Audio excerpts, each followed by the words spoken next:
Welcome back to Your Magical Midlife, the no BS podcast for unconventional women ready to ditch the shoulds and claim their wild and wise selves. I'm Kate Higgins, your host. I'm a licensed clinical social worker and coach with 25 years of walking women through the chaos, blending my clinical grit with spiritual fire. As women, we walk through 4 distinct portals in our lifetime: the Maiden, the Mother, the Empress, and the Crone. Each one brings us wounds to heal and gifts to unpack.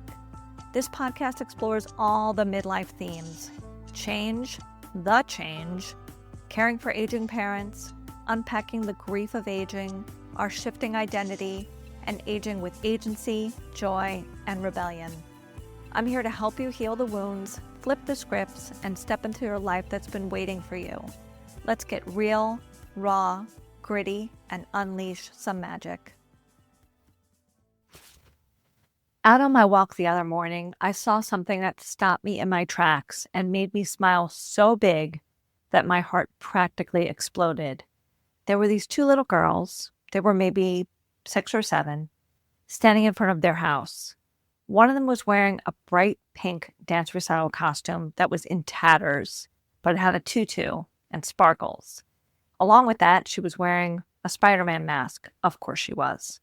The other had on presumably her father's black dress socks pulled all the way up her leg like a pirate boot. She paired those with what looked like an old faded concert t-shirt and a plastic tiara. She didn't know it, but she was channeling every Riot Girl from 1992. And they were just being, twirling, laughing, completely unbothered, and none of it matched and none of that mattered. They looked ridiculous and absolutely perfect at the same time. And I thought to myself, oh my God, I need friends like that. That wild, free, filled with glee energy just hit me right in the middle of my chest. Because that's the Maiden. That's her in her purest form. Reckless, curious, no concern for whether or not she looks appropriate. She's not editing herself yet. She's not shrinking. She's just alive. And it got me thinking, why do we squash that energy so early in little girls? I mean, think about it. Little girls come roaring into the world filled with sparkle and volume and watch this energy. They want to wear the tutu and the pirate sock. They want to shout and run and skin their knee and roll on the grass and ask a million questions, take up space, be loud, be silly, and be really big. And then somewhere around 5, 6, 7, the messages start. Be a good girl. Sit nicely. Cross your legs. Stop being so loud. That's not very ladylike. Boys won't like you if you act like that. I mean, I remember getting those messages, and I'm sure you do too. We have to trade in our wildness for appropriate, our glee for polite, our freedom for nice. You've lived it, and I've lived it. My mom wanted me to be understated, deferential, and polite. She wanted me to be a nurse or a teacher, to live in a colonial in the suburbs, married to a firefighter, have a nice paneled station wagon, have potted chrysanthemums and seasonal wreaths, loafers and earth tones. She wanted me to have a life that everybody understood, one that didn't need to be explained. But of course I wanted other things for myself.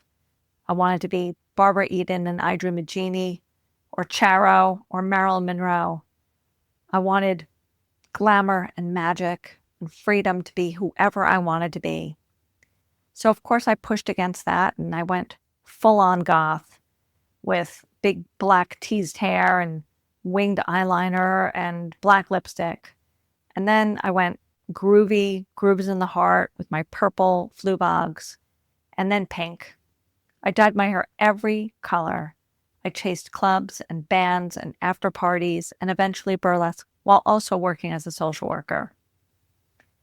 I was never going to fit the mold, and honestly, I didn't even want to. But the painful part is, even though I fought it, that early squashing left its mark. It took me decades to stop apologizing for taking up space. It took me until recently to allow myself to be perceived as a little weird and to stop feeling like my desire was too big and sparkly and that I was somehow wrong. And I see it with all my clients in midlife. We spent years trying to fit in, trying to be the good girl, the responsible one, the palatable one, the understandable one. And now here comes the maiden, dressed in empress clothing, banging on our door again, asking, can't I just be free? The maiden doesn't just go away. She morphs into that wild empress energy that is stirring inside of you. She grows up and she's still in you, that wild, creative, what-if energy. She's the part of us that's begging to play, to experiment, to wear the ridiculous outfit, to dance in the grocery store, to try something brand new, even if it looks silly, even if everybody around you rolls their eyes. Reawakening her childlike energy is necessary. It is not frivolous or silly or stupid. It's the spark that keeps us from becoming rigid and bitter. It's the antidote to the shoulds that weigh us down. It's the reminder that we are allowed to be joyful, messy, and free, even now, especially now. So here's my question for you today. Where is the wild, free, filled with glee little girl inside you asking to come out and play again? Maybe it means wearing something ridiculous just because it makes you happy. Maybe it means dancing in the kitchen when no one's watching, or maybe even if someone's watching. Maybe it means saying yes to something that feels a little scary, but a lot of fun. The maiden isn't gone. She's just waiting for permission. She's waiting for you to acknowledge that she's grown into an empress, and midlife is the perfect time to invite her in. I'd love to hear if this stirs anything up for you. Drop me a DM on Instagram or send me a voice note and tell me, what's one tiny way your inner wild child wants to come out and play right now?